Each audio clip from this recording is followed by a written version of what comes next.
Is he waiting until the last second to get on? Probably. Yeah, we're having a rave. Oh, bro. yeah. I say Yeah. underfunded as if like dance clubs receive government grants or something. We're in the futuristic year. It's like someone's having a rave like a couple blocks over. Yeah, underwater. Right. Hey man, we don't have the budget for that. YouTube doesn't pay us. Right. Yeah, we just leech. Yeah. Yeah. Yeah, man. Yep. Speaking of music, Time to party. I am currently working on like a combat track thing because awesome. I remembered that that's a part of gameplay and I should probably make something for that. I mean, there'll probably be a lot of combat-oriented tracks. Oh no! Sorry, I'm not talking about you. Okay. I'm talking about something else. I'm talking about what happens if if an enemy attacks us and it's a critical hit. Sweet. On our ship. Oh. Well, then I guess not sweet. But, yeah, that's really a thing that can happen? Yeah, if they get a critical hit on our ship, we have to roll to see which of our systems gets shut down. Oh. Nice. Oh, baby. Nice. But I figure, like, Wonderful. you'll probably tell me, like, whenever you want, like, a specific track thing made for a specific combat scenario you have in mind. But I figured, while I'm figuring out what I'm doing for the rest of the themes, which I am very close to having my character's theme done. Hey guys, I'll be right back. I'm gonna go grab something for dinner. I'll be right back. All right. Make a couple generic combat themes or combat themes that are like a bit versatile, you know. Yeah, that sounds good. And I'm probably gonna have one finished tonight, and I'll send it to you and see if it's usable. All right, sounds good. I'm just real quick reading through the Starship stuff because I'm going to guess a majority of this first session will have to do with the Starship. Oh boy. So that's going to be fun. We're going to get an in-universe debrief. That's an hour and a half. Yep. Mm-hmm. Pretty much. I mean, it would be fitting.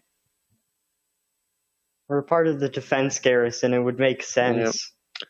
The intergalactic. I guess I should say that just to make sure everyone's on board. So we are officers of the Intergalactic Defense Garrison, abbreviated to the IDG. And we are basically space police who are sent throughout the galaxy. Particularly our branch is located in the Nebulon star system. Ooh. And we travel between the Nebulon star system and the Scratic star system, which is the closest other star system through the vacant space. Yeehaw. And I gotta open up a new note. Note taking. Yeah, no.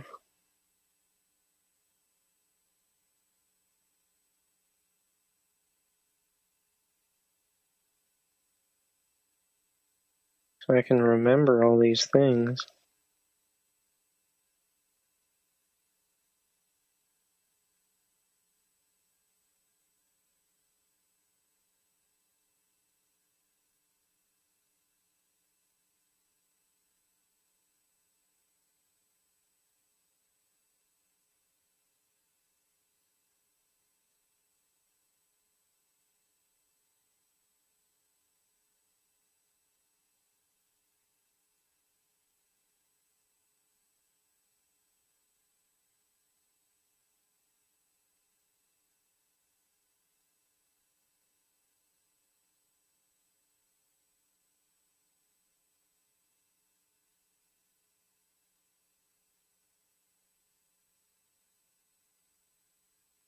All right, there we go.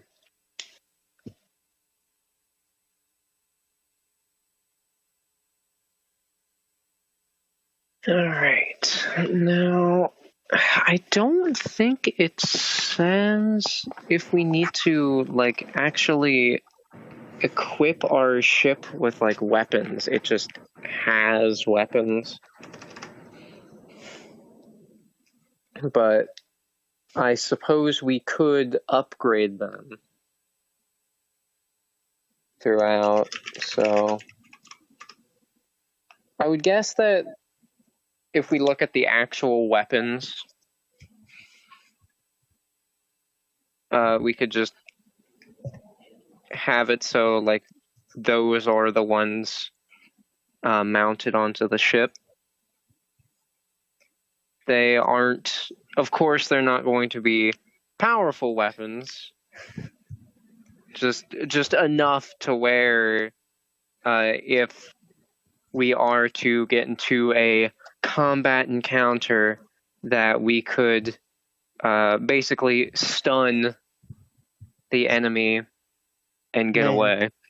The IDG really don't be equipping its members with battleships. No. Yeah, well, I mean, you know, we're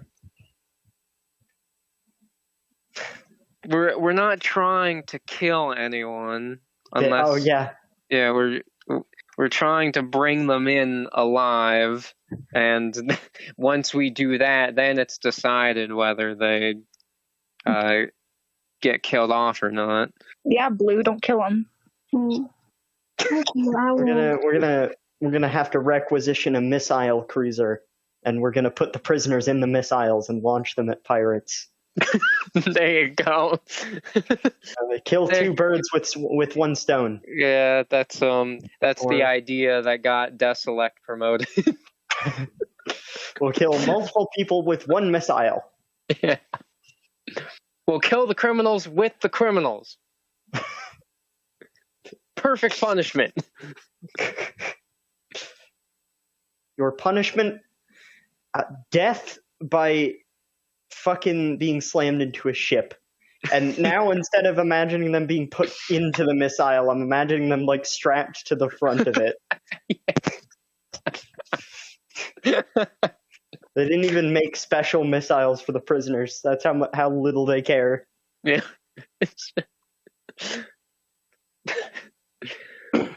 Deselect, you understand our job is to capture criminals, correct? Yeah, we are capturing them and putting them on the missiles. Yeah, and if there are any left over, we can just put them on more missiles, right? It's exponential. You know, I've let you get away with a lot. This is one of the few times I'm not gonna let this stand. Man. Shit. Yeah. Better throw this idea in the bucket. Just got a bucket, just like failed plans. It's like written on there with Sharpie. Space Sharpie. Yeah. Yes. Yeah. It is. Actually branded Space Sharpie.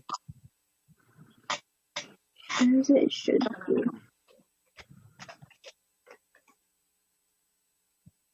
Wait. Oh, these are the spells. Okay, I was trying to flip through to find the weapons again, and I found spells, I think. Yeah. No, hang on. I gotta see what this does. Oh, boy. Who gets to use this? I want to know who gets to use that. You can reincarnate people in this game. Of course. Yeah. With magic. Yeah.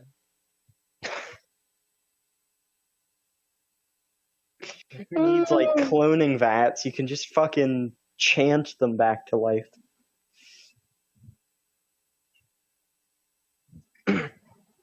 Oh, okay, but the target's soul has to be willing to be reincarnated. Gee. I guess. What? I mean, Okay, so for this spell to work, to use this spell, you got to give up $1,000. to who? I don't know. I guess just the god of death. I guess. The universe just fucking takes your lunch money. Pretty much. Yeah, does like a giant hand just kind of like warp into existence when you try to reincarnate somebody? So, yeah, I'm gonna need some payment for that. That'll be 100 credits. Yes, that will be 100 credits, please. Isn't that also like a bitch baby amount of money in this universe, anyways? Listen, like I think that would literally be lunch money. Yeah, 100 credits would be. 1,000 credits is also still like pretty small. Yeah, like that's not even like third tier weapon prices right there. So I don't know like what class can do this though. I don't see it anywhere. It says you need to know transmutation. So I guess that's a requirement.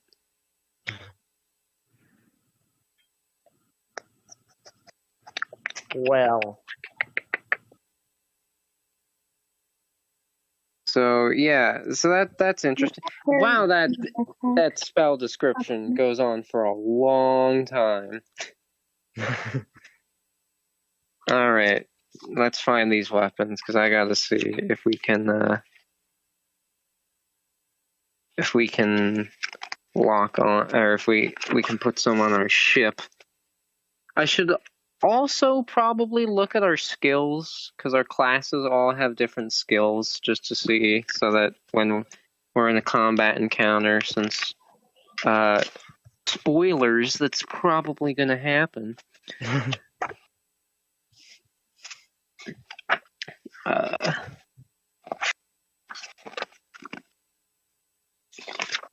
So we can figure out what to do. Okay, is this where the weapons are for the ships? Yes. Yes, okay, cool.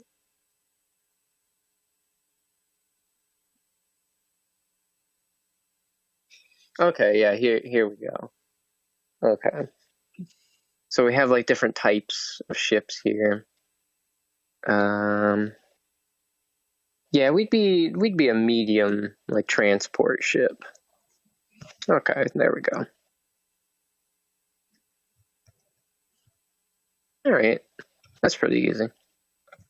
We have a coil gun. Oh, baby. Oh, we have.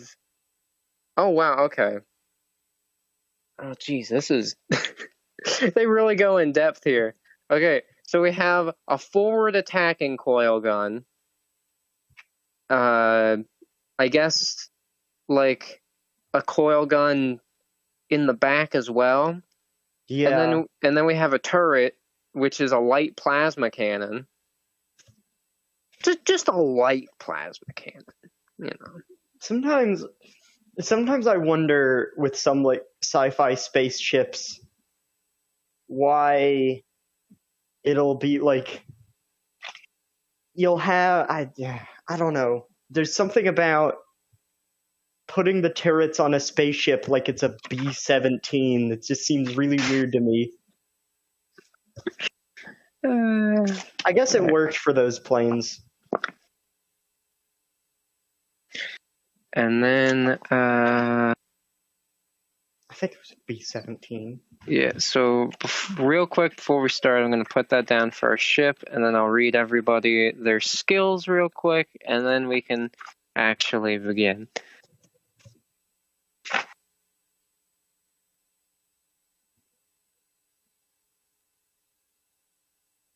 All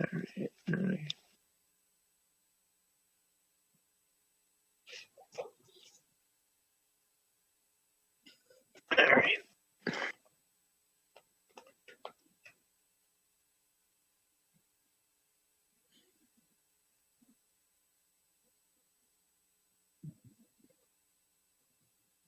Oh wait, I have the wrong thing for my armor.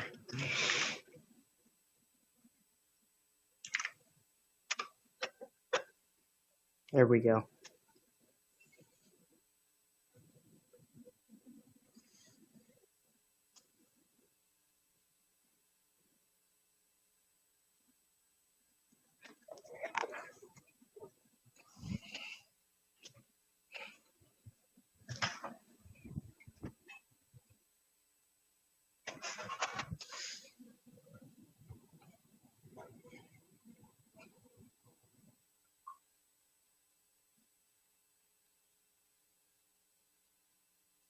There we go. Okay.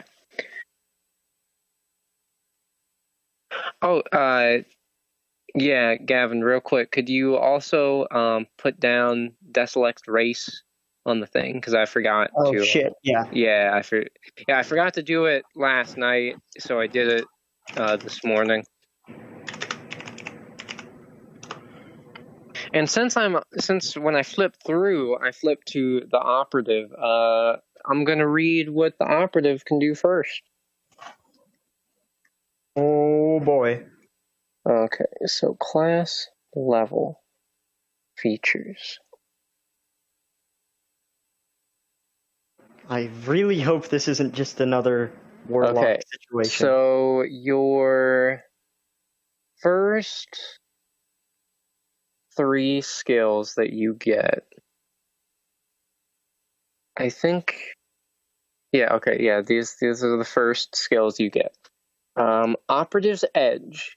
Your diverse training as an operative grants you a +1 bonus on initiative checks and to skill checks. This bonus increases by 1 when you get to level 3 and every 4 levels thereafter. Hell yeah.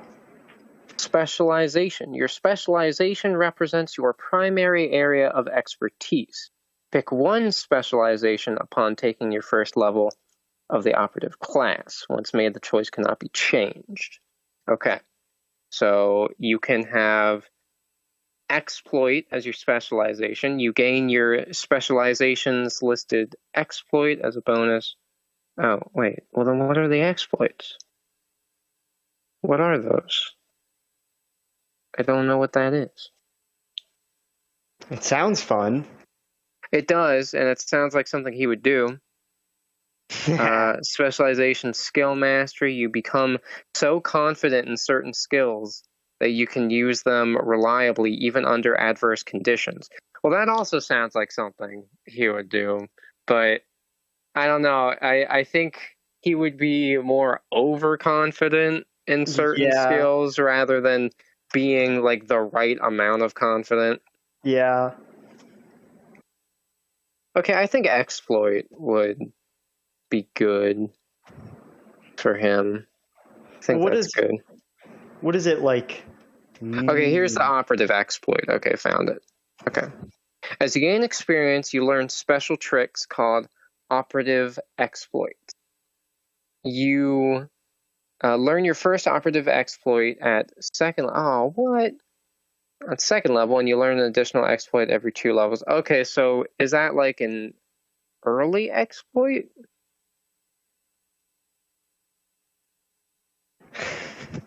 I guess. Yeah. It looks like so you get like an exploit early if you choose that. Oh. But then you also get exploits as you level up. Okay, you learn your first, every 2 levels thereafter. If an operative exploit allows a saving throw to resist its effects, what you need to do is equal to 10 plus half your operative level plus your dexterity modifier. Okay. If it requires an enemy to attempt a skill check, it is equal. Okay, all right. Well, where are the exploits? I want to know what they are. It doesn't say what they are. Yeah, that sounds really complicated for something that sounds like just fucking with someone. Yeah. And then you also get, where is it? Trick attack. You can trick or startle a foe and then attack when they drop their guard. As a full action, you can move up to your speed. Whether or not you moved, you can then make an attack with a melee weapon with the operative special property or with any small arm. Just before making your attack, attempt a bluff, intimidate, or stealth check. Okay. Uh-oh. If you succeed at your check, you deal 1d4 additional damage, and the target is flat-footed. Ooh. All right, which one of you flat-foot stole my lollipop? This damage increases to 1d8 at third level. Jeez. Wow, so I can just scare the shit out of someone and then fucking beat them up. Yeah, literally just like walk behind them, tap them on the shoulder, and then just deck them in the face. And then at 5th level, it does 3d8 damage. Oh my god. Like, what is he doing? That you'll have to wait and see. Does he just like absorb fear and it just like courses through his veins? He scares someone and his arm just gets jacked for that second. Just punches them through. That sounds awful. Punches them through the ship. Okay, it does seem like this is not going to be a warlock situation, and I am happy. Yeah, no, it's definitely not. Okay, yeah, 3d8 at 5th level, and by an additional 1d8 every 2 levels after. That is ridiculous. Wait, and isn't that like on top of the damage a melee weapon already deals? Yes, it is. And it's also a small arm too, so just blast them. Like, I'm just imagining pulling out like this really small pistol, firing, and then it just deletes half the ship.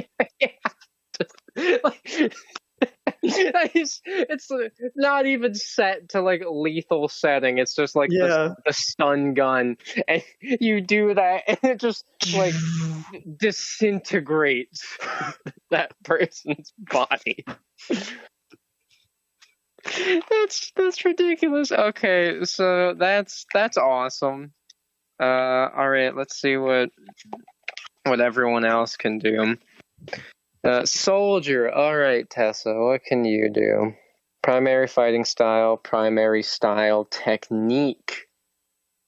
You have a preferred fighting style that represents the type of soldier you are. Each fighting style is composed of various style techniques that you learn as you gain experience. You must pick one fighting style upon taking your first soldier level, and once made, the choice cannot be changed. Okay. Now I gotta flip to page 112. I don't want to flip to page 112. Alright. Where are we going? Fighting styles. Okay. Arcane Assailant. The Arcane Assailant fighting style supplements its combat effectiveness with magic power. Oh, you don't want to use magic. You don't want to use magic. Where's the one where you slash people? That's what you want.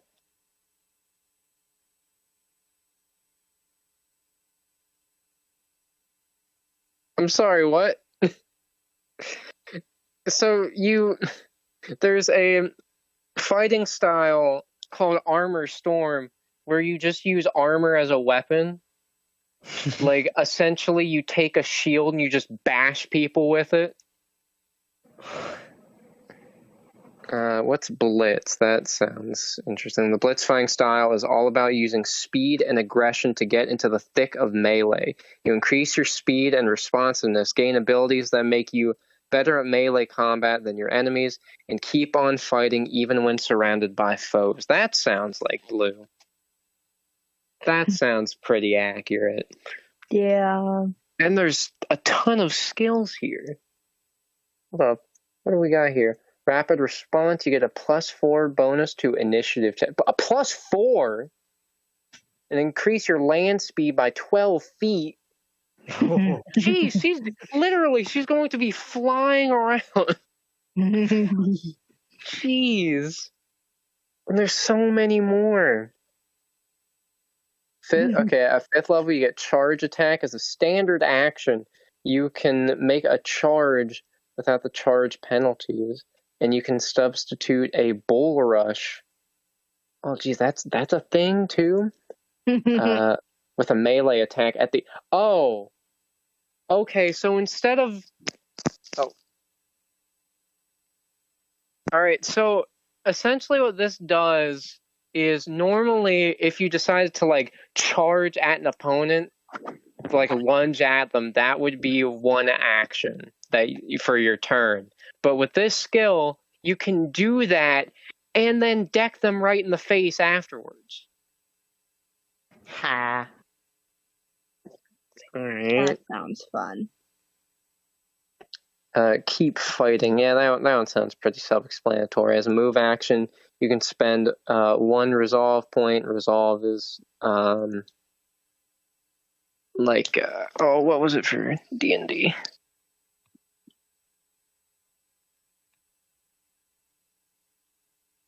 Oh, hang on. I gotta find it.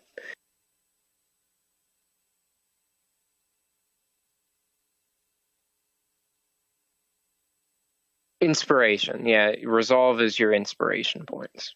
Ooh. So you spend 1 resolve point to regain stamina points equal to 2d6 plus your level.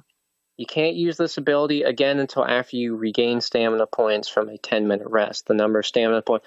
Oh, so that's just a free health gen. Just free healing. All right. Bro. Oh, okay. What's this one? Bombard. The Bombard fighting style emphasizes attacking multiple targets, often using grenades, and leverages substantial physical strength to control large weapons with significant recoil. At higher levels, you can use launchers, missiles, and other heavy... You can just have a missile? You can literally just hold a missile and chuck it at people? Oh, that sounds fun. You are the launcher. Pretty much. That's what it sounds like. It doesn't, because it separates launchers and missiles as 2 separate things. That's fun. The guard fighting style. No, that's boring. The hit and run. What's that? The hit and run fighting style focuses on tactical movement as you move in and out of combat. You use ranged weapons, but fight close up, and you can even mix ranged and melee attacks. Your abilities allow you to move even when you make full attacks and to avoid getting locked down by your enemies. That could be neat too. Opening volley. You gain opening volley as a bonus feat if you already have this feat. Okay. Well, what is it? I don't know what it is. You didn't explain. What is it? That's dumb.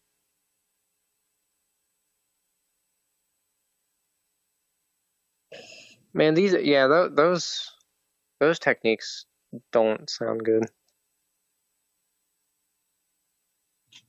Okay, sharpshoot. The sharpshoot fighting style enables you to excel at making accurate attacks, usually with ranged weapons at a long distance. Oh, but you want to get up close and personal. All right, I'm thinking either the Bombard or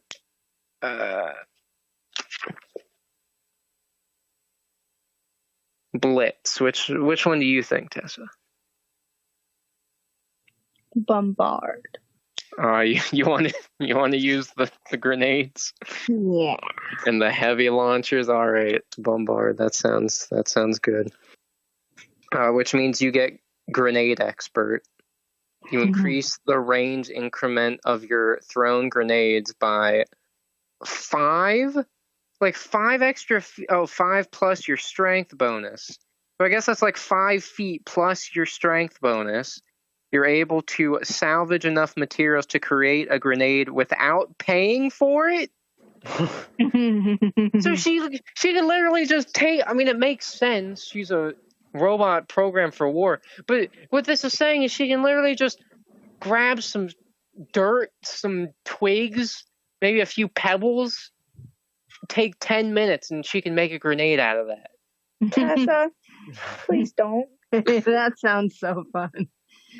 Yeah, you can create any grenade whose item level is less than or equal to your soldier level. Any grenade. You can sit there and make an incendiary grenade out of some fucking rocks. Yeah. But this grenade is unstable and only you can use it effectively. If anyone else tries to use this grenade, it is a dud. Oh, I was hoping it would explode on them. We could have had a good scene out of that. You can have only one grenade created by this ability at one time. If you create a new grenade using this ability, the old grenade no longer works. That's still a pretty good ability, though. That could be like really useful if we got like stranded somewhere or something. Yeah, it does take 10 minutes to do, but still, like that's really good. Okay. So, yeah, that is, let me check. I think that is the only skill you get right now, but that's still really good. Yes, okay. All right. So you get that. Let me see here.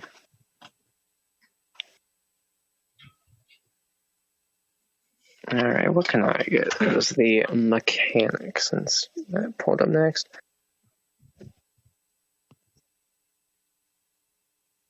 Okay, you construct an artificial intelligence. Well, I'm just having it where he didn't construct it; it was given to him. But yeah, a sophisticated program of self-motivated code that you can access for help in a variety of endeavors. This AI is the product of your. It's not far more complicated than any. Yeah, I got that. Your AI can take one of 2 forms, a drone or an exocortex. You must pick one of these forms. I think it's the exocortex.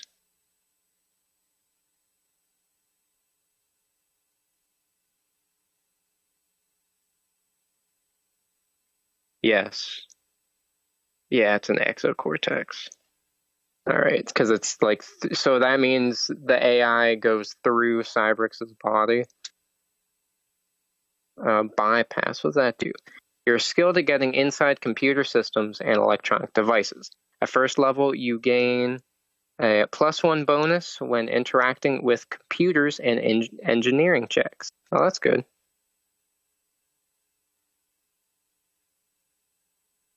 And custom rig. You have created a customized toolkit you can use to back up systems and items. Your custom rig can be configured to take up an upgrade slot on your armor, or can be installed as a cybernetic augmentation system in your brain, so it can be combined with a data jack for the same price as installing a data jack. Okay. Your eyes or an arm. Well, considering that Cybrix is already mostly mechanical, I'll say it's in his arm.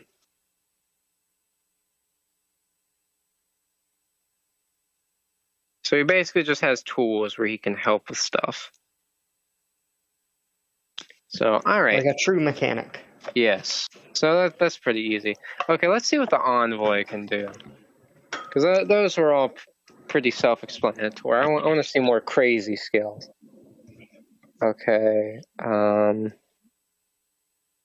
Let's see here. Envoy improvisation.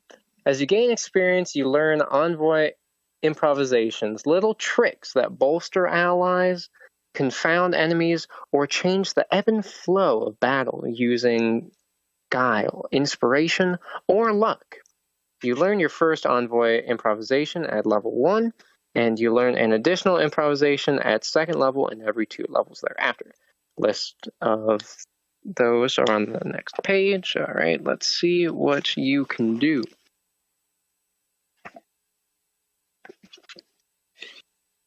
Okay, the improvisations. Okay. Clever feint. As a standard action, you can fake out an enemy within 60 feet, making that enemy open to your attacks. Attempt a bluff check with the same die roll as the enemy. All right, no, this isn't a standard check. All right. Even if you fail, the enemy is flat-footed against your attack until the end of your next turn. If you succeed, the enemy is also flat-footed against your allies' attacks until the end of your next turn. You can't use Clever Feint against a creature that lacks an intelligence score. So if people are too stupid, you can't trick them, Audrey. Well, you'd think it'd be, it's okay. Yeah, yeah. Okay, what else? Because you get to choose one of these, and there's a lot. Dispiriting Taunt. As a standard action, you can taunt an enemy within 60 feet. Check to see if they are intimidated, and to see if you can demoralize the enemy. Oh, geez. Well, that's definitely something Athena would do. I don't know if that's I don't know if that's what Artemis would do. She would try to demoralize someone. I don't know why I expected the politician class to be nice. Yeah. I'm kind of remembering that there are a lot of dicky things you can do with it, and that's part of the reason I picked that for Deselect the first time around. But I think it'll still work really well. Okay, sorry. Jeff was yelling for me. Sorry, sometimes I memories the adult. But anyway, what happened? Oh, I'm just looking Nothing. through your skills to see which of these would be best for you to have at the start for Artemis. This one sounds like one that she would do. It's called Don't Quit. As a standard action, you can signal a single ally within 60 feet. The ally ignores one condition of your choice until the start of your next turn, chosen from the following list: confused, fascinated, fatigued, shaken, sickened, and staggered. While your ally doesn't suffer the effects of the condition during that period, the condition is merely suppressed, not removed, and its effects resume at the start of your next turn. So basically with that one, you basically tell one of us, say don't give up, you can do it, and then we gain enough strength to basically not feel that status ailment for a little bit. Okay. Oh my god, Jeff. Let me see here. Expanded Attunement. You can use beneficial mind-affecting envoy improvisations to aid allies who usually would not be able to gain benefits from mind-affecting. Mind-affecting effects. Okay. Mind-affecting effects, huh? Constructs, robots, and undead. If the improvisation grants a moral bonus. Yeah, but you don't have any improvisations that would do that. I mean, I guess Don't Quit counts as a mind one, I guess. So I guess you would need that for it to work on I think it blue. would be a mind thing, because didn't it also mention something about feeling like sickened, and yeah, it doesn't like just make them want to push them forward. It suppresses those things for like a short while. Yeah, so yeah, that would make sense. Okay, get 'em. As a move action, you can choose one enemy within 60 feet until the start of your next turn. You and your allies gain a +1 bonus to attack rolls. Oh, that would be good. That would be very useful. Haha. I think we should do that. Well, no, actually, because that would be very helpful for us, but that's not very that doesn't go with Artemis's character, because Artemis is so peace loving. She wouldn't want us to hurt the criminals. Yeah, it's not kind. They're literally pointing guns at us, Artemis. Put the guns down. Put the guns down. I don't think that's something they're going to do. Oh my god. Okay. Yeah, I think we should go with don't quit. You got because, yeah. Don't die on me. Yeah, there you go. That'd be very disappointing. That would be very I would be so sad. I'm crying so hard. Just kill me. I'm killing you? Yeah, quit pouncing your face. Well, I kind of can't just get up and like walk around. Tito. Okay. So now that we have all that set up, I think we can begin now. All right, so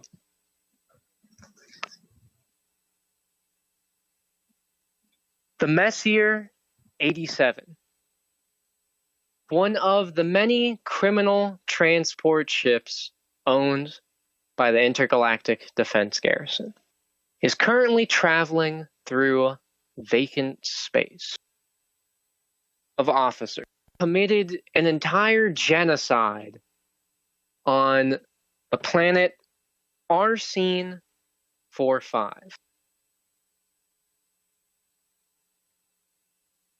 And when they went to the planet, they found it in complete ruins, and this single android, who seems to be the one to have caused all of it, in dire need of repair.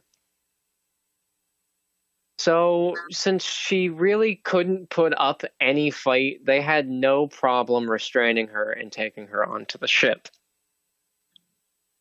So at the moment, she's basically just forced to sit down on the ship because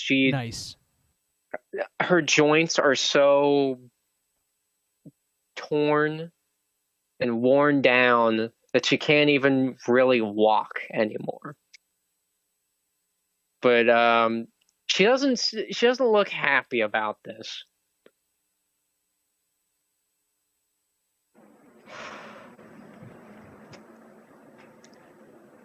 An entire planet.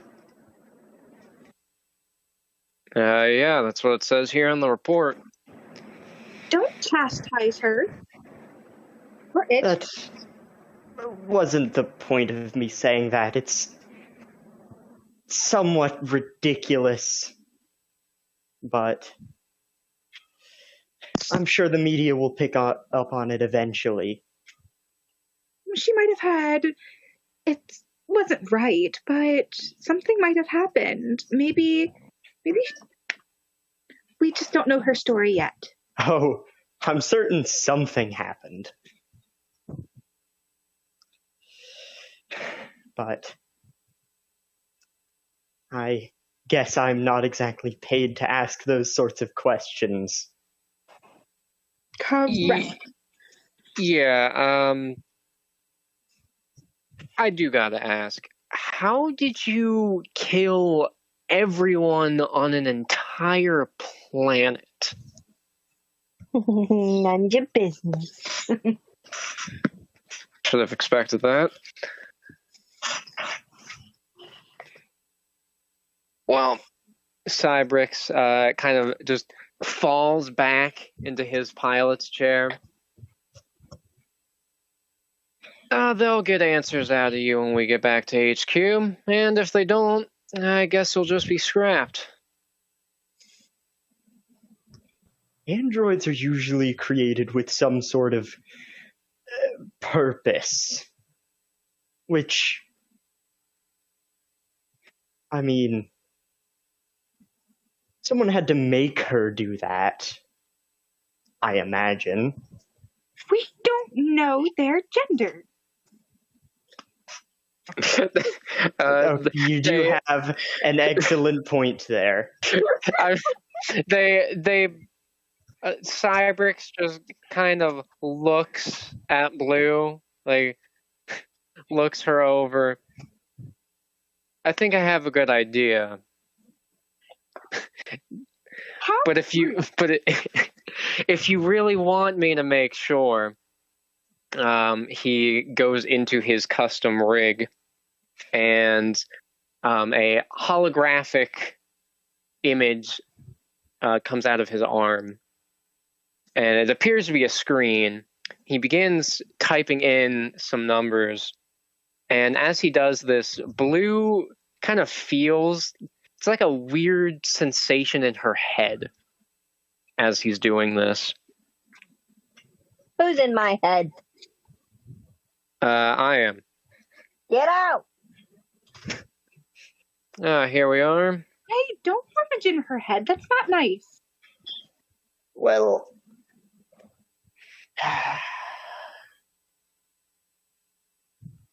she killed an entire planet. Yes, it was a mistake. She was programmed to, probably. if she was programmed to, then it wasn't a mistake. Don't argue. Hey, it's okay. Says here her name is Blue 7. She is indeed female. And her primary objective, it just says kill. Oh, wonderful. No one, Blue. We're not killing anyone. Your nickname's gonna be Blue. Okay.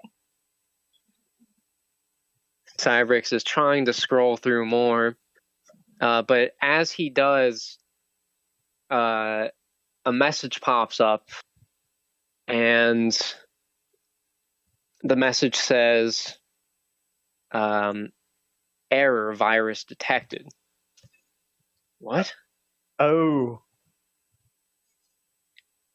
Whoever programmed you must have been really smart if they can detect my rig as a virus. And he's trying to type in more to see if he can bypass this. But as soon as he tried to type in just one key, it booted him out. And get out of my head. Yeah, and the feeling in her head was now gone, and she feels normal again. Now, hey, stay out of her head, and we will get answers when we head back to headquarters. Will you though? Will you really? Of course we will. Don't be too sure. I get the impression that scrapping her might be out of the question at this point. I don't know. Well, keep in mind, I did kill an entire planet. People trying to scrap me would not go over well. You don't seem currently in any state to do that again. But what I'm trying to say Hey! is as he's saying this, I want like Cybrex. He kind of like moves his leg over to Blue's like the back of her leg and just kind of flips it up because she can't even use her legs now. just kind of to prove the point, like, yeah, you can't do anything. That's not nice. But my point is, this is an android that has committed mass planetary genocide. And they were You make it sound built. so bad. They were. Oh, gee, I wonder why. You make Sorry. it sound like they actually did anything wrong. Okay, sorry. Removed the life, the sentient, possibly all the life on a entire planet. And not only were you successful in that, which is absolutely ridiculous, but someone programmed you to just kill. Not even anything specifically, it seems. Just kill. Well, that was not her fault. It depends on what you like, how you would define someone's fault, what they have agency over, you know. But, Advisor, please stop. all right. Cybrex, he decided he was kind of tired of the back and forth, so he turned back to the window of the ship, and he turned off autopilot, and he decided to drive himself. Though, when thinking about it, he doesn't really see the reason, as the vacant space shouldn't have anything in it. But he decides, as a precaution, due to certain things, he would continue to drive himself. I think we're supposed to be getting some word from HQ on docking procedure here soon. How far away are we from our destination? Well, we should be entering Nebulon very soon, so it shouldn't be too much longer. He squints his eyes as he looks out the window, and he sees what appears to be a blockade. Oh no. That is... I was not told of any military struggles in the region. Doesn't seem to be military. Take a look. And as Deselect goes over to the window to get a better look, he recognizes those ships. Those are space pirates. Pilot, please try to avoid them. Yeah, that's kind of impossible. Oh, Lord. We have a criminal on here, and she's injured. We cannot take risk of her getting hurt, and that would disturb the relative peace that we have on the ship. Or we cannot risk her being taken and repaired. That would be very inconvenient as well. That would result in more mass removals of life on planets. So Cybrex, he decides to at least try to turn away, because while this is the easiest way to get into the star system, it's the only way he's actually ever done it. He knows that there should be another way around. After all, the vacant space is just nothingness surrounding the star system, so it shouldn't be too hard. So he tries to turn the ship and go around, and he tries to kind of maneuver the ship in a way where it seems like like they realize they were lost. He's trying to throw off the space pirates. I think I'm going to go write this in the journey log and possibly prepare some distress beacons. Yeah, I would recommend that. All right. This is something I did not anticipate. And as he goes to the logs to fill that out, he sees that their ship is receiving a message. Hold on. And as he taps on the receive button, a hologram appears. The hologram appears to be an alien known as a Shobat. It is a 4-armed alien creature with 2 tusks coming out of his lower jaw, with green, or not green, gray, almost rock-like skin. And Deselect was immediately worried about this image as he sees that this Shobat was wearing a helm with the space pirate insignia. Oh, Lord. I think turning away might not be an option much longer. You are approaching space pirate-owned territory. If you wish to pass, then you must pay the toll. No, I'm sure we'll just go elsewhere. And Bijah, what's wrong? You mind go? I want to like whisper to Artemis. Go tell the pilot that we've just been contacted by space pirates. Okay. They're threatening us.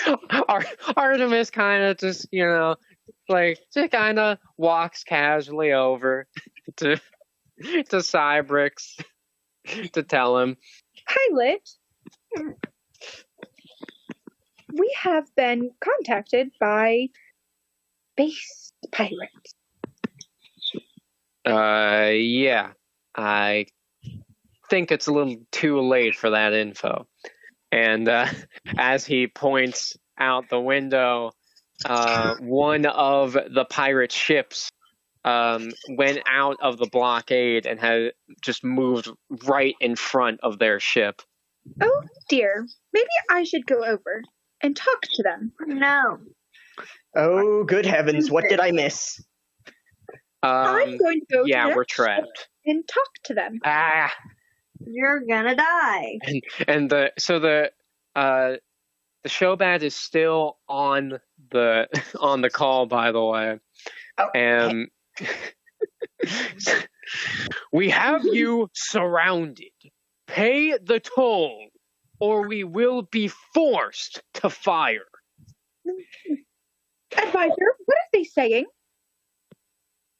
They said if we don't give them money, they're going to kill us. Please give me the phone. How about It's do not not? a phone. Do not. I'm just gonna, for in-universe sake, Artemis, where she was born, they still used phones, like on her home planet. They still used phones. Their technology was fairly primitive compared to the rest of the universe at that time. So despite, her now being more familiar with newer technology, she still calls it like older technology, like a phone, despite it not being a phone. Hey, can we discuss amongst ourselves, try and get our payments together for a minute? Advisor, please let me speak to him. No. Do not. He turns, and it's the hologram is just of his face, like the call just shows his face, but they see his face turn as if he's like hearing what someone else is saying, and he turns back. We will give you 5 minutes. All right. Thank you. We don't even know the price. Shut up. That's not the point. Artemis, I doubt we would be able to pay them anyways. You know. I am going to assume that our ship absolutely cannot handle this.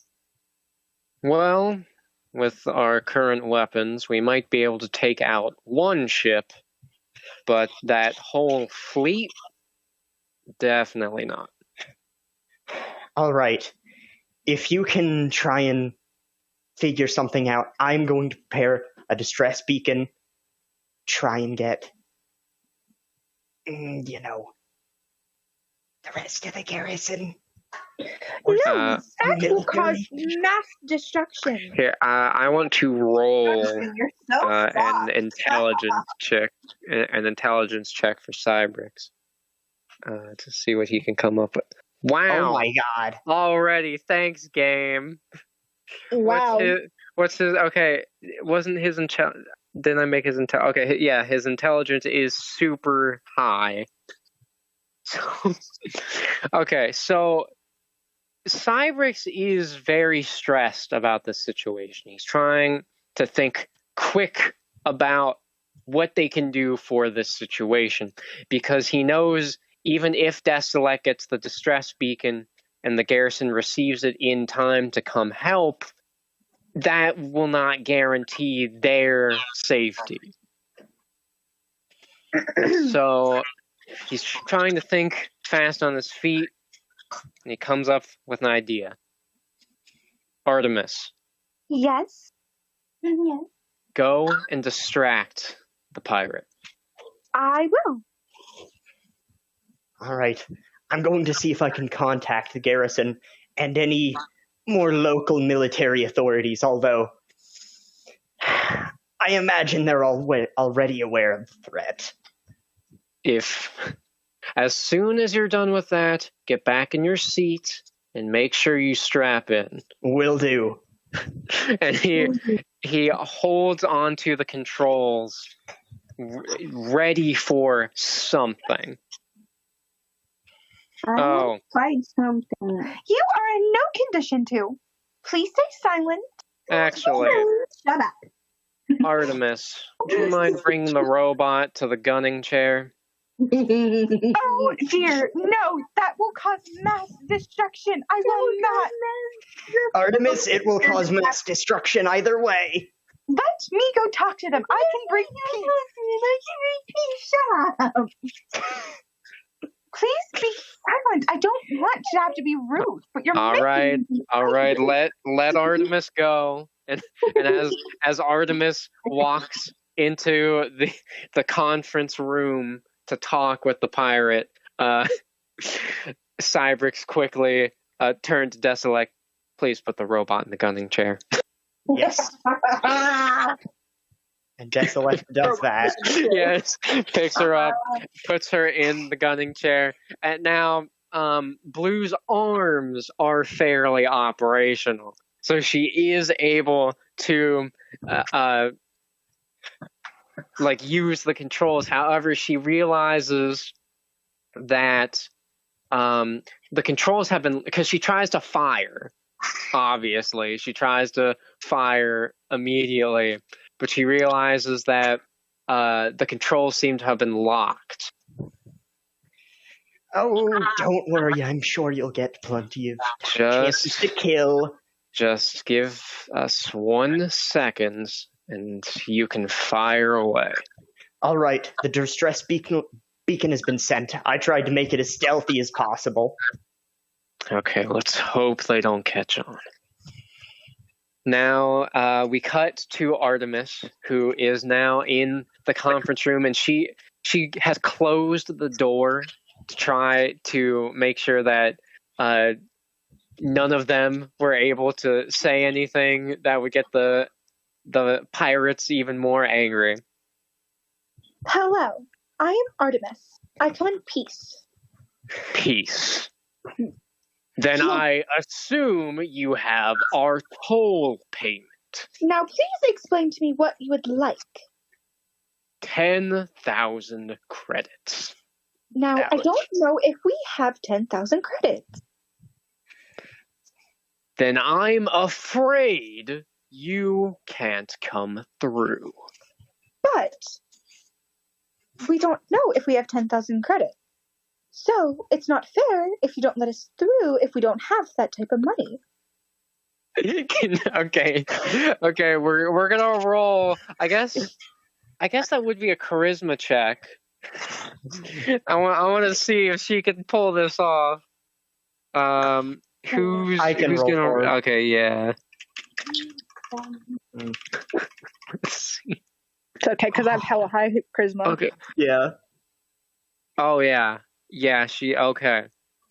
My charisma is like 21. It is, yeah, literally the highest stat out of everyone. So, the pirate kind of, like, he raises an eye, and then you can see that he kind of raises his hand up to his chin, and he's actually trying to think about this. Well, I suppose that is true. Well, aren't you just so kind? Well, how much time will it take for you to find out if you have that many credits? I will go find out. If I do not have that many credits, then will you please let us pass? I can't do that. Please. Well, It would be such a very kind thing to do. I'm so generous. perhaps. What do you all have on board? Perhaps we can Make a fair trade. compromise. Yes. Okay, I'll be back. Just give me time. And she walks out of the room. She makes sure to close the door, and she goes back to the group. Pilot, I told you not to put her on the chair. I didn't do it. Yes, I am. I'm the captain. Thank you. I don't care at all. Artemis wants to go over and pick her up and move her out of the chair. Oh Lord. Okay. Oh no. And that's right. Artemis, despite her peace-loving nature, is oddly strong. So she walks over and she does pick up Blue. I want to slap the shit out of her. Okay. Oh my god. Roll, or do you want one of us to roll? I can. Okay. 1d20. Yes.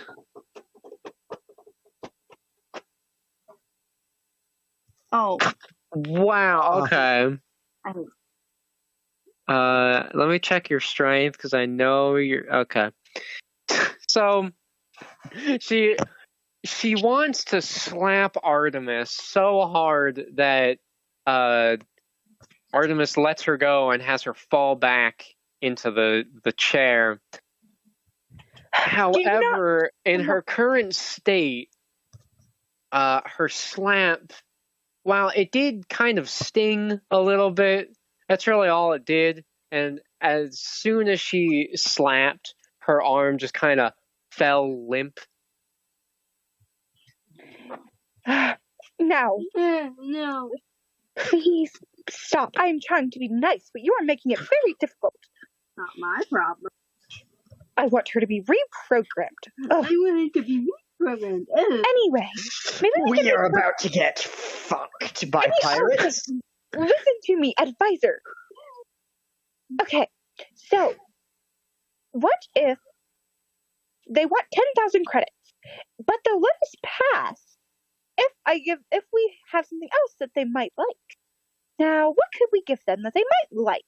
I feel like that might be in breach of some garrison rules. Cybrix, he kind of turns around. So, are they waiting for us to get that? Yes. Perfect. All right, get in your seat. No, you will not do anything to harm them. Oh, suit yourself. He grabs onto the controls. I want Deselect to like rush to the gunner seat. Okay, Deselect, he rushes to the gunner seat. And Blue quickly straps herself in. Artemis is still just kind of standing up because she doesn't know what's gonna happen. She wants to go sit. Okay. She just goes and gingerly sits. Yeah, she's going to gingerly sit. Okay, now I have to roll to see. Oh boy, I gotta see how this goes. Okay, I gotta look here. Wait, no, that's not what I want. Okay, here we go. Whatever plan you're playing. Okay, yes. And so before she can like fully strap herself in, Cybrix, he floors it. His ship, so he turns the ship back towards the blockade. He turns the ship back and he floors it. And this does, like, Artemis is frantically trying to strap herself in so she doesn't fly out of her seat to the back of the ship as it is speeding towards the blockade. Oh dear.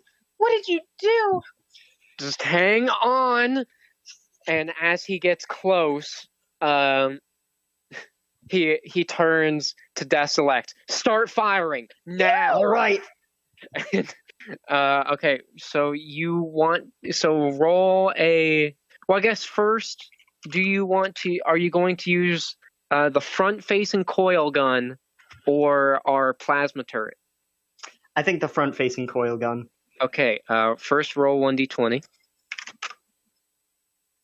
Ah, fuck. Okay. So, Deselect attempts to fire the coil gun. However, Cybrix quickly forces the ship to turn itself upwards, raising up and over the space pirate ships. And this is what causes the coil gun to miss one of the ships. God. However, they are over the blockade. Oh, shit. You didn't have to shoot! It didn't do anything anyways. Yes, it was a precaution. And then Cybrix looks down at the radar and he sees a stream of red dots slowly come, like, approaching them. And he switches on, like, the rear view, monitor, and it shows the pirate ships are all, like, in a line coming for them. No, all right, I'm going to switch to the rear cannon, the real coil gun. Okay. I'm just seeing Blue with her arms folded, like, pouting because she's not the one getting to fire. You know what? I want Deselect to get out and put her in the gunner seat.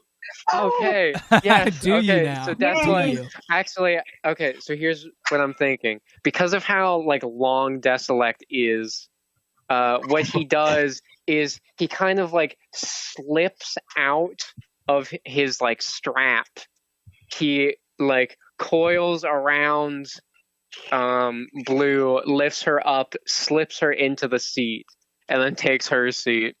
All right, Blue. They're in a single file line. Whenever Cybrix gives you the word, lay into them. I'm resigned that you guys can't solve anything with peace and motion. And those coil gun rounds should go straight through the goddamn windows. and, Language. and so their ship is speeding along, and they can tell they have now entered the Nebulon star system because the vacant space is just like pitch black. Besides, the few like stray asteroids that might be seen, but it's just pitch black. But now they are seeing that the space around them, they can see hints of blue, which are like the pockets of stray magic that just kind of fly around the star systems, which they can tell they're in the Nebulon star system, and they are speeding down, but the ships are steadily approaching, and Cybrix is waiting, and he's watching as the dots get closer and closer, and then finally, fire now!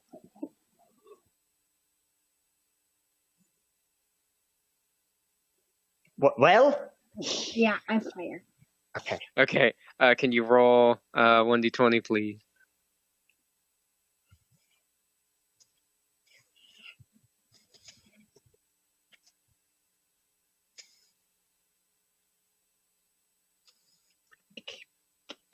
Oh no! Oh my lord!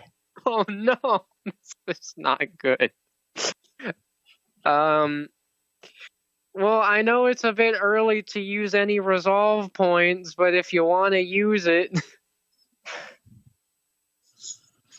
because we all start with one, you know, I always do that. Yeah. Okay, so let's try that again. Man, these rolls. I know. Dice Maiden must be mad. I mean, that's better. Hang on. Yeah, let me see her dexterity. Yeah, it should be pretty high. Yes. Oh yeah. That is high. Okay. So, Blue had to get used to actually aiming now that the controls were unlocked. She had to get used to aiming with the small reticle. But luckily, she was able to get a mostly direct shot, and she fired off the coil gun. Now, could you roll 4d4?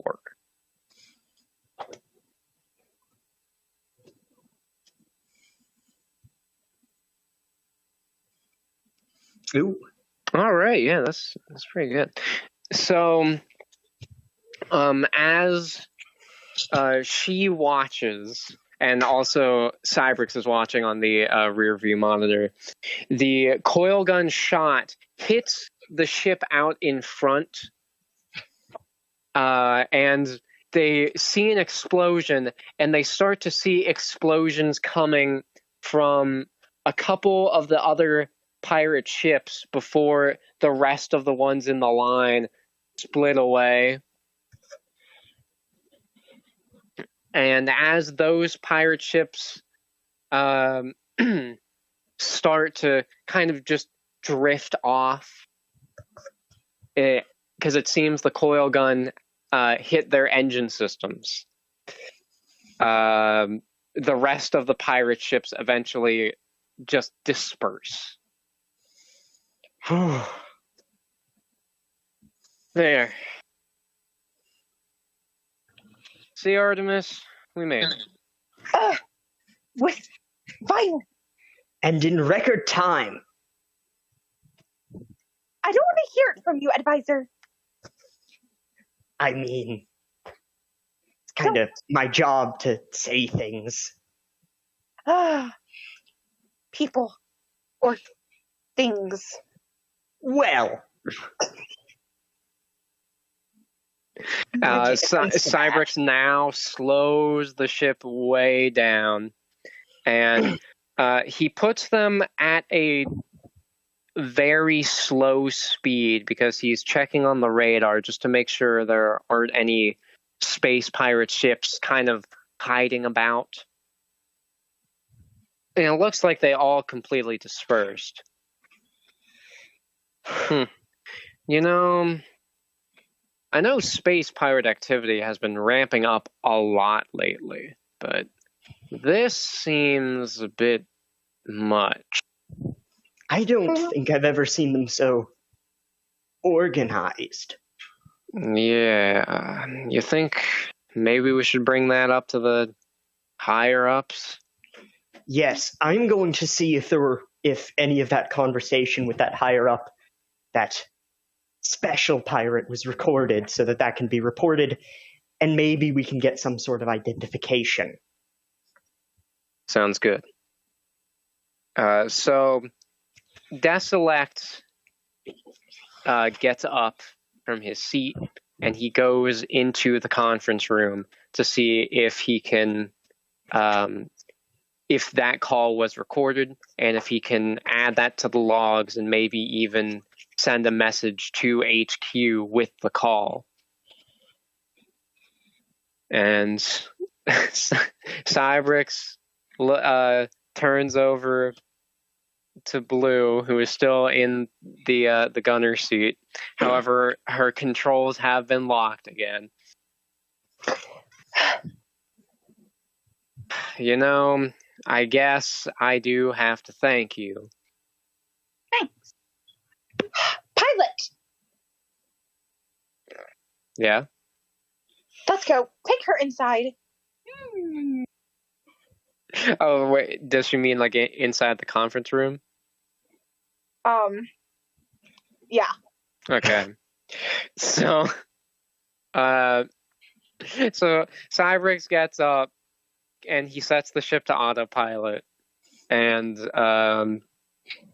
he helps Blue to go into the conference room, and they see that Deselect is trying to work on the call, and he is able to salvage most of it. However, he does realize that the pirates were using some sort of coder to where parts of the call would just come out as like static and it would sound just like gibberish.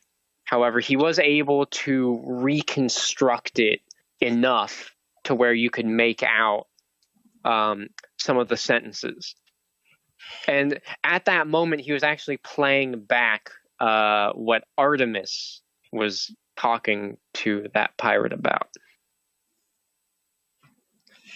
Oh, that might not be the best to send back to the garrison. Now, why wouldn't it be? Yeah, what'd she say this time? Well, Pilot, go away. The garrison seems to tend to look down on the idea of diplomatically giving away organization assets to criminals, and Of course I wasn't going to actually. that is true. I guess if we provided, or if we logged all of the things on the ship, let them compare it to what we had before the ship, then as long as we didn't lose anything along the way, we would be able to justify it as trickery. See, I don't like trickery. It's very deceiving. But if that's what we must do. And that's your problem. That's why I doubt the garrison will buy that. Well, I could only send certain snippets of the conversation, or just emit the conversation entirely and only send the video portion of it. Or what you could do is say that my original plan was going to just try to lure them on and talk to them, and then you guys tricked them for me. But the problem... So while they're having that conversation, Cyrex, he looks at Blue, and he looks at her legs still not functioning. And he kind of sits her down, like up against the wall, and he starts doing something with his custom rig while they're having that conversation.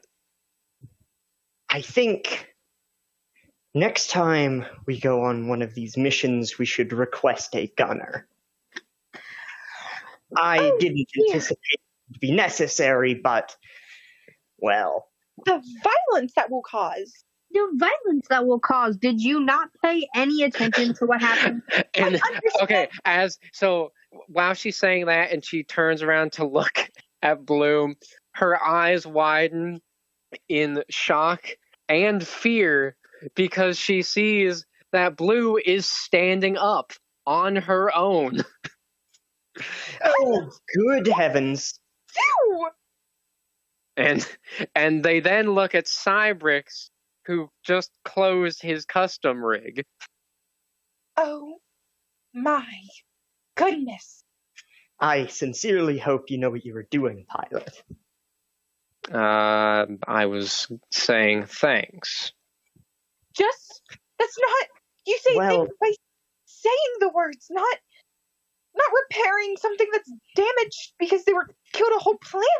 Damn. I guess I feel the love. That's rude. I guess we'll just have to emit more information care. from our report to HQ. That's fine. I guess I see Tessa like giving him like a very intense glare for like just a second. Yeah.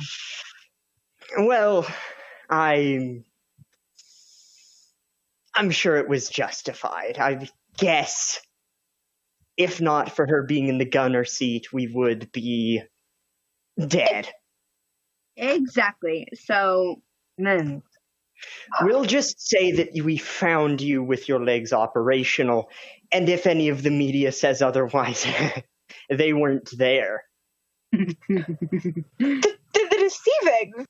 Oh, please. It's not going to bring any peace, advisor. And neither will nothing. So, I understand people believe in violence, but why to this extent?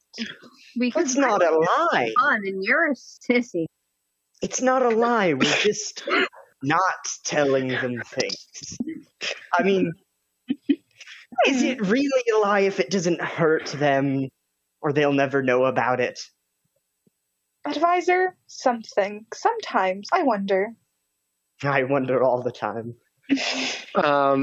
So after he says that, they hear like static coming from their hologram caller, and eventually the static becomes clearer, and they hear the familiar voice of their commander. Can you hear me? Yes. Yes, you are. Finally. We've been trying to get to you all for the past 10 minutes. What happened? We ran into a pirate brigade. Space pirates? Yes. They normally don't go to the far reaches of the system.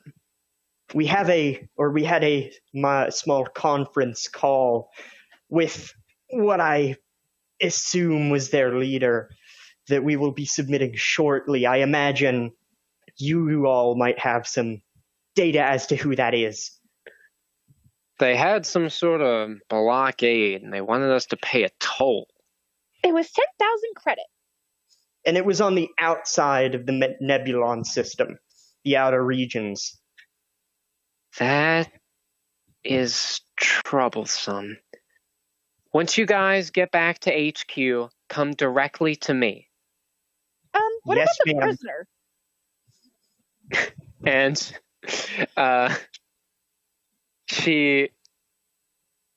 her image finally appears.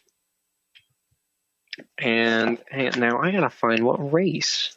Oh wait, no, I know the race. Duh, she's a human.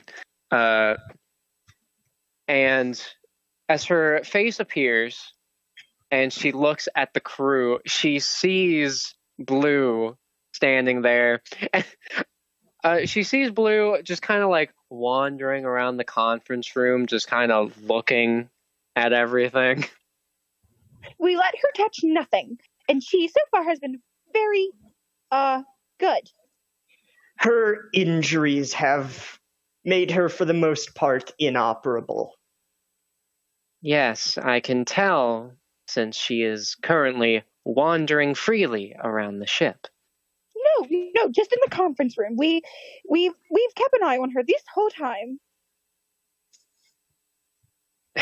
She had a very unamused look on her face.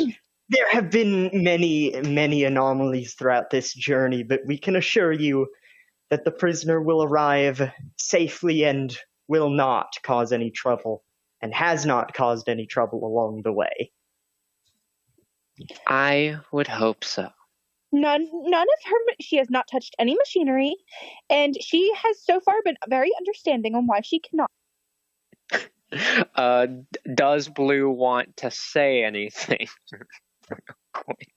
Blue just wants to stay quiet because, like, I don't feel like dying at this very second. Okay. Oh, thank goodness. And the commander, still with that same expression, just report to me once you make it back to headquarters. With the president? Yes, ma'am. Shut up! And the call ends. She never answered my question. I'm assuming Pretty obvious they're it's a going to want to see the yes. prisoners, stupid. Why must you use violent words like Because stupid? violent words are better than. It don't Blue, say listen. anything. if it makes you feel any better, I'm sure they won't be scrapping you immediately. Immediately. Ugh. Well, I don't. They might. That hurt. Ignore me.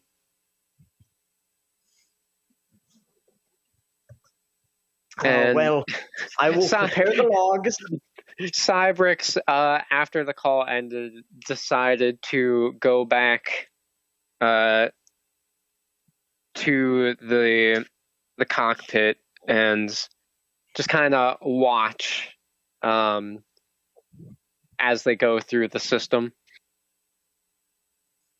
I will prepare the logs and may consult my AI Kepler. He left the door open as he was walking back to the cockpit, and as soon as he heard that, he immediately turned back around and walked back in the room. I'm sorry, your AI? Oh, shit. And he immediately pulls up, like on his custom rig, he pulls up Decilec's file. Yeah, it doesn't say here that you were registered with any AI. Son of a bitch. How's he gonna weasel out of this one? It was something that I had made a while back that has helped me on numerous missions. I understand the garrison doesn't approve, or wouldn't approve of it, rather, but it has helped me in many of my decisions and allowed me to make sure many of my missions were successful, especially when the pilot's AI would fail, or, well, there was no pilot.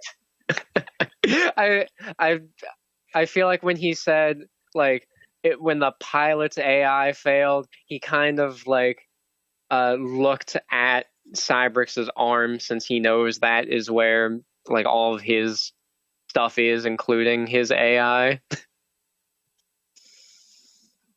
I've been in more than a few dicey missions. Uh-huh. Well, I guess it's not really any of my business, but I would guess you wouldn't mind if I maybe reported that to the commander when we go over? I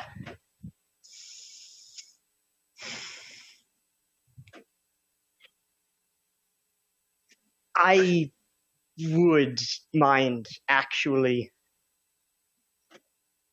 Because, listen,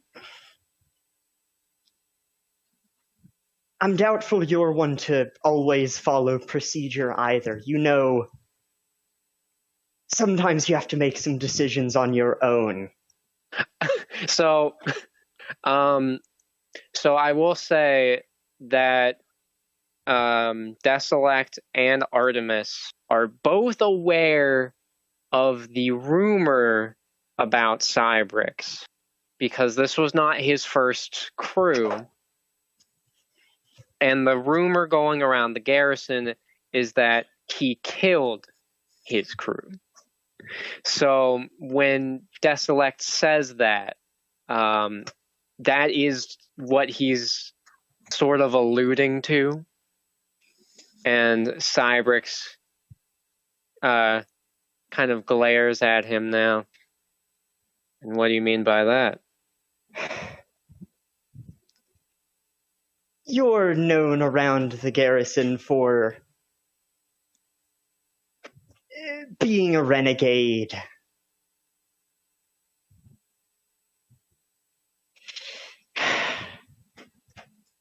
Although I guess in some ways my reputation is not much better. But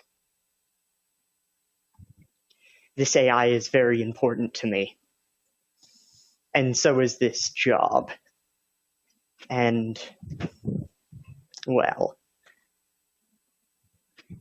it has proved valuable to me, and I have proved valuable to the garrison. And, by extension, the people that the garrison protect. And Cybrix, he kind of like holds up a hand just to be like that's enough. And he's like, all right, get where you're going with it. I won't say anything. All right. Finally, a crew that I can trust. Uh-huh. If that's what you want to call it. Really not. Well, I will go prepare the logs and get all that information ready for our departure from the ship. You do that.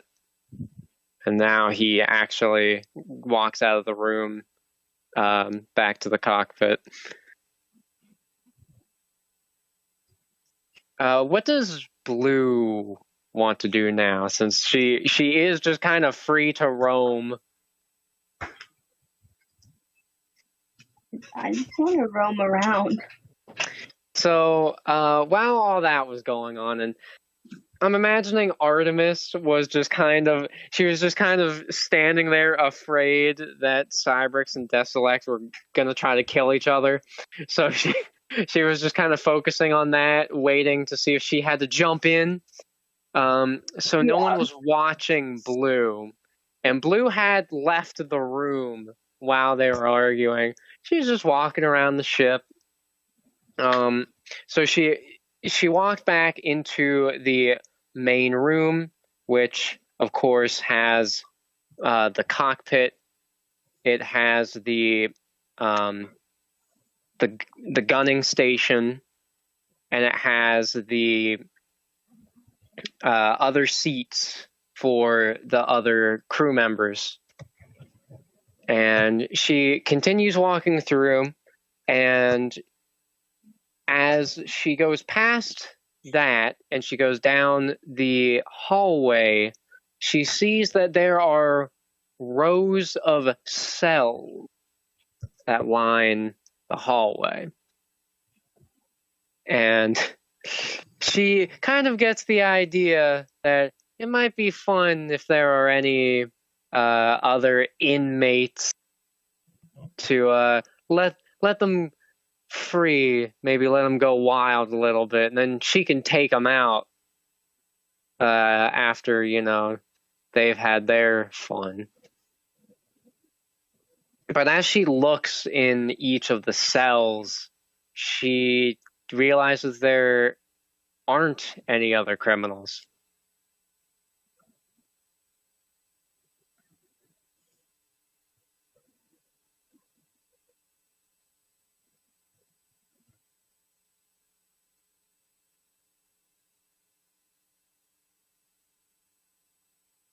Oh, now it's quiet.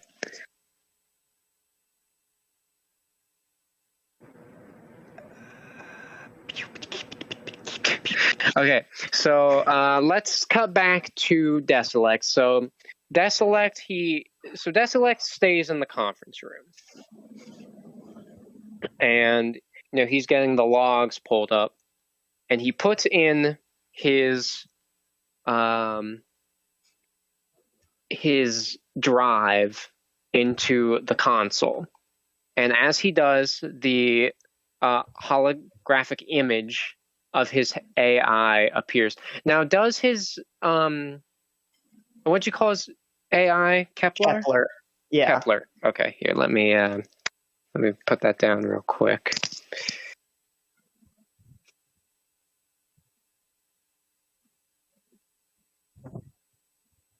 What does he look like? I'm thinking that his holographic thing is kind of like a mechanical flower sort of thing. It's okay. Okay, we're back. All right, that's all right. We're back with Deselect right now. Yeah. My phone keeps cutting in and out, and we're having a storm. Well, that's all right. We're the session's almost over. Yeah. So if it just randomly cuts up, that's why. Yeah. All right. Well, that's good to know.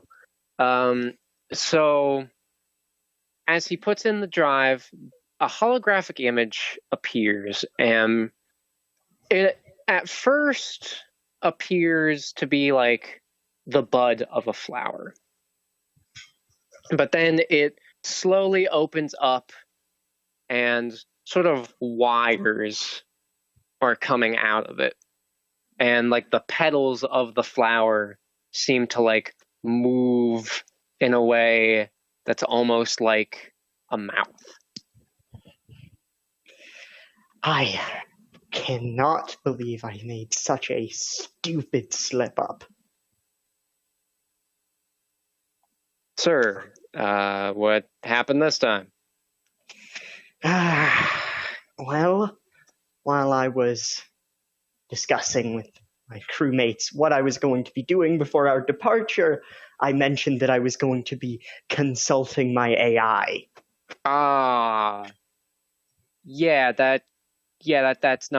That's not good.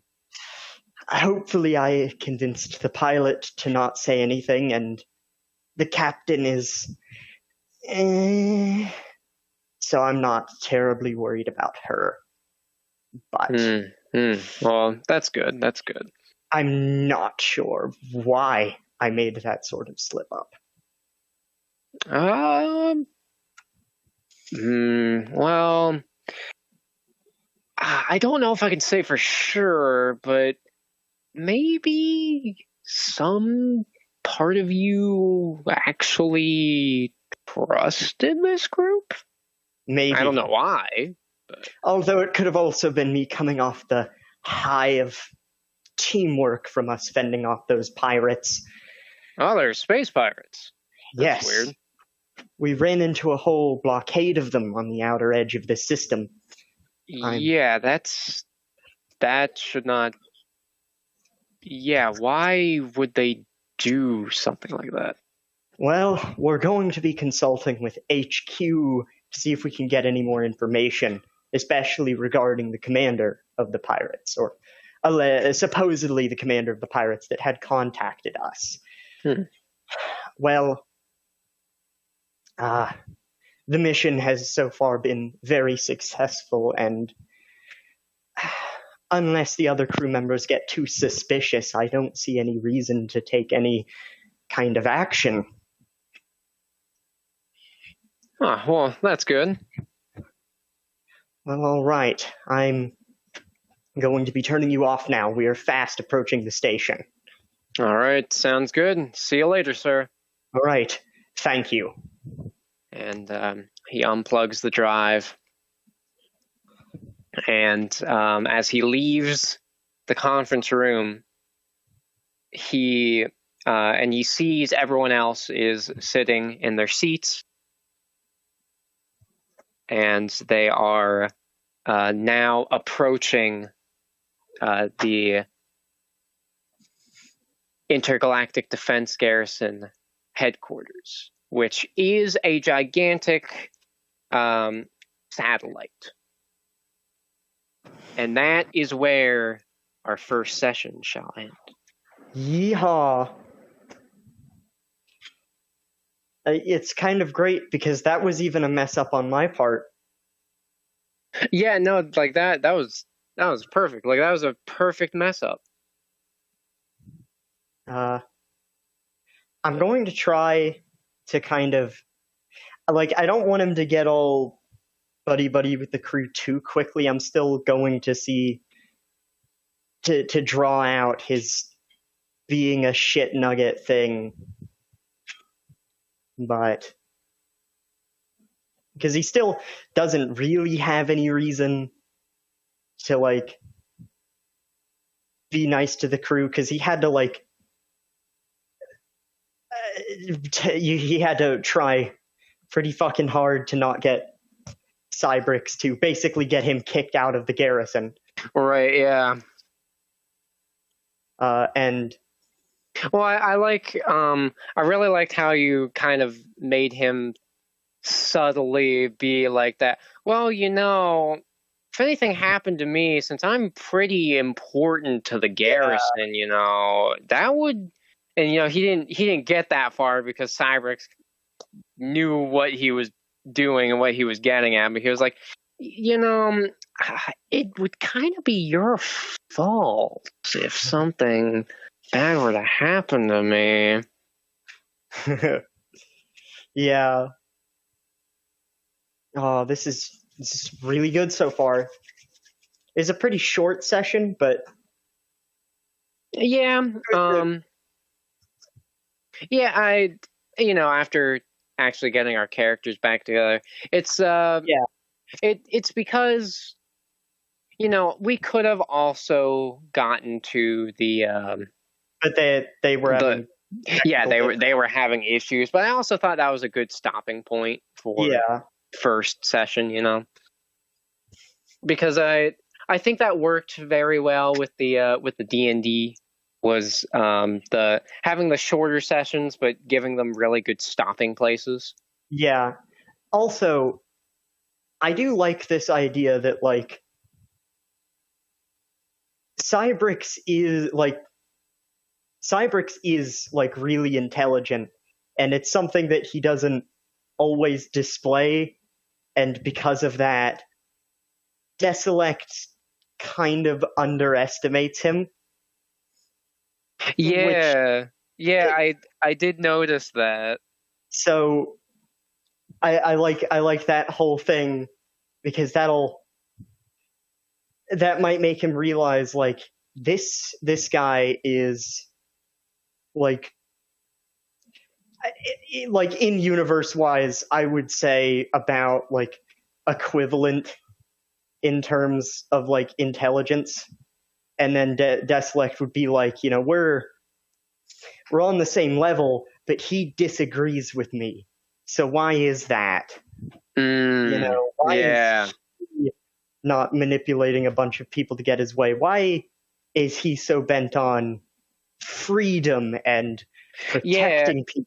Yeah, why is he so, because both of them bend the rules, right? Yeah. Both of them have, don't follow protocol all the time, anyway.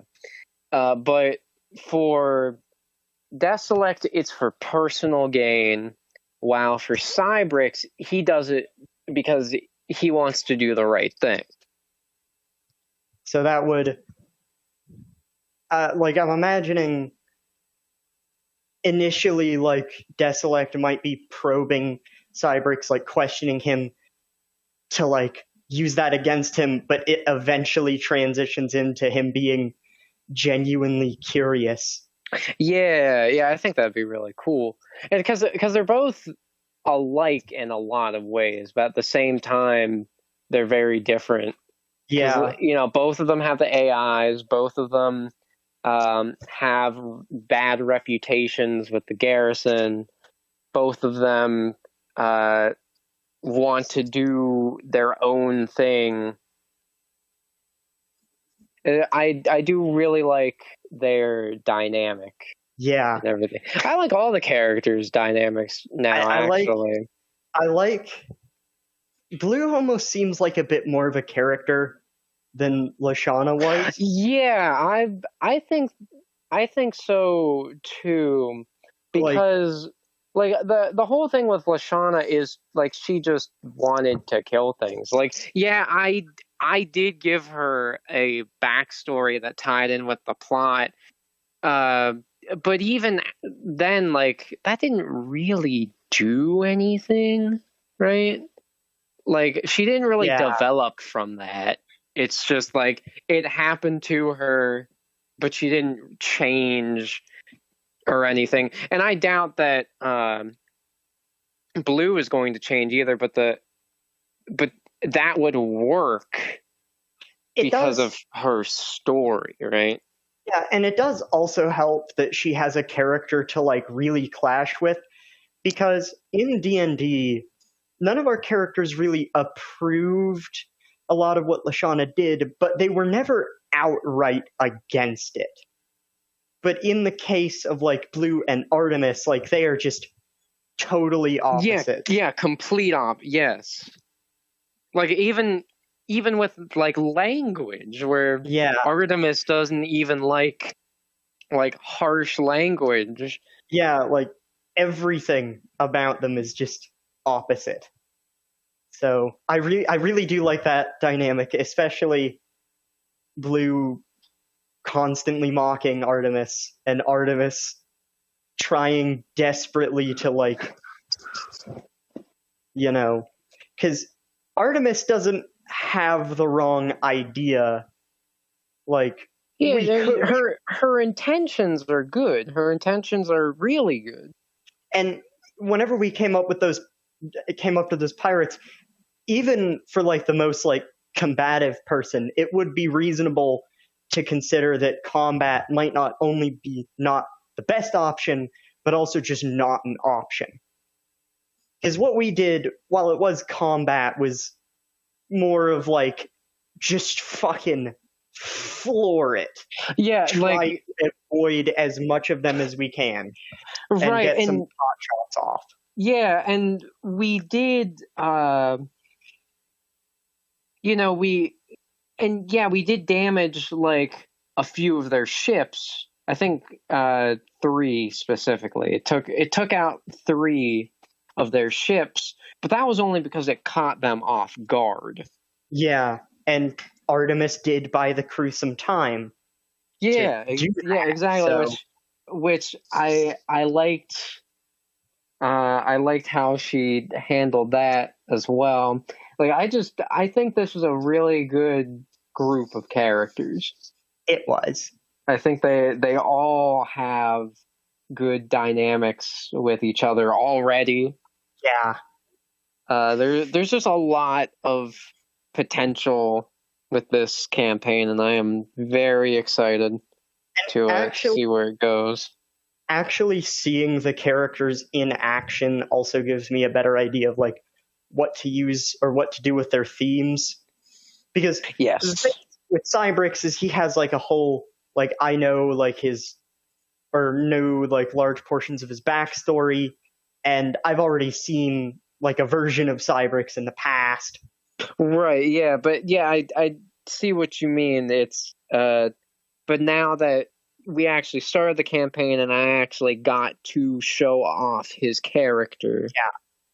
I think the one thing that he have still fits, but this does give me like a better idea of what I could do in any other themes oriented around him or in like a combat. Yeah, if you would like, and of course you don't have to do this, but if you want to make like a redo of his theme to fit his current, like, you know, how we know him now, if you want to try that. What I was actually thinking about is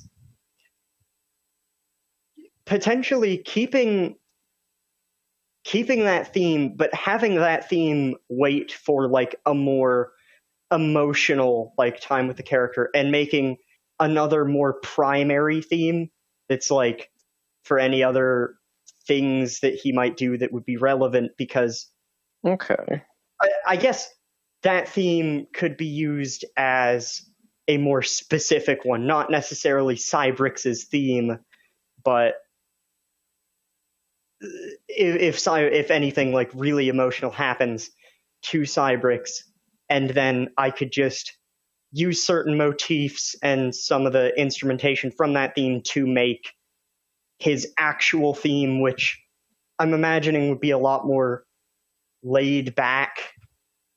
I want to try and see if I can represent a bit of the sarcasm in music. Yeah, I think I did a good job with showing his sarcastic side. Oh yeah, and even a bit like showing the more emotional part of him, like how... yeah, because I was debating whether to have him like fix Blue's legs or not, but I thought because the whole thing, because I think it would just fit a lot more with his character if he did fix her legs then and there as a thank you, because, you know, yeah, he could just say thank you, which he did already, but, you know, taking the entire situation into consideration, like, they might, like, as soon as they get to the headquarters, they might scrap her. Yeah. So in his mind, it was like, well, if this is like the last time, like, I'm gonna get to see her, you know, I might as well do this as a like last gesture. Yeah. But yeah, no, I'm very happy with how this is turning out so far. But I'm gonna try to kind of continue with because I like to think that Deselect was still like a prick. I was kind of worried in the middle of the session that I wasn't really going as hard as I should have into that. I'll be honest. I think you could. That's why I kind of had to add a bit there to like what he was saying, because yes, there you could take some of the things he said as him being a jerk, but I think it was also in the delivery of some of the lines. It wasn't jerky enough, which is why I had to add like the context to it. I guess it's like in those cases, I was trying to figure out, I'm trying to find a balance between being convincing while also still being like a bit of a dick. Yeah. If I go too hard, then Cyberx would probably just like punch him in the face or something. Yeah, no, I see exactly what you mean. It's because if he acts too much like a dick, then it's going to be clear that he's just a dick. And there's like no, it would just be like way too easy for literally everyone to dismiss him because he's just a dick. But I think you didn't do bad for like the first time with it. I would just say if there's more situations like that where a character says something or is about to do something that could jeopardize his place, then maybe try to lean more into the dickishness. Yeah, because I think it's just something I'm gonna have to get a bit used to. Again, you did a pretty good job for like the first session. Well, thank you. Because again, it's difficult because this is our first time with these characters, and we have to learn how they work. Yeah, because it's a lot harder because again, we've been with our D&D characters for 2 years now, and we all know how those characters act. Yeah. So it's figuring out how these ones act. I think I am lucky because I'm sure Deselect, because he'll always be scheming and like a dickhead, but I'm sure within the next couple of sessions even he would become less of a dickhead to the other like crew members, but I don't want to rush it. Yeah, so what I think is interesting, and you can actually work on this too if you want. It's, when he talked to Kepler about, why he made that slip up, I think you could kind of lean into that, where maybe on like a subconscious level, Deselect realizes that this group he's been forced to be with are all sort of outcasts like him. Like no one in the garrison likes them. They all have like bad reputations or rumors about them. And the only thing that really separates them is Deselect was able to weasel his way into a position of power while they didn't weasel their way. So maybe you could like sort of have that where he doesn't outright like admit it even to himself that they have all that in common. It's just kind of a subconscious thing. Yeah, and that could explain why he starts to be not as much of a dick towards them, despite still being a dick towards. And I think some of that could potentially like that kind of ties in. The only kind of dialogue that I was proud of is whenever Kepler brought that up, like Deselect was like, nah, that can't be it. I really like that too. Yeah, because he said maybe you trust them, and then he and it wasn't even like an outright deny, like no, it was a maybe, but it's also probably because I was just off of a high from us working together, which I really like that too. Right. Because it wasn't him outright denying it, but at the same time, it was him kind of pushing it away, like to the back of his mind. Like, it's like, yeah, that could be it, but no, it's definitely got to be this instead. Right. Yeah. So I do think that would work through realizing like that they're probably similar in more ways that they realize, and him like realizing that like, hey, you know, some of these people are pretty fucking smart. Why do they disagree with me? Why aren't they doing what I'm doing? And might even think to himself, why isn't everyone doing what I'm doing? Why do people look down on it?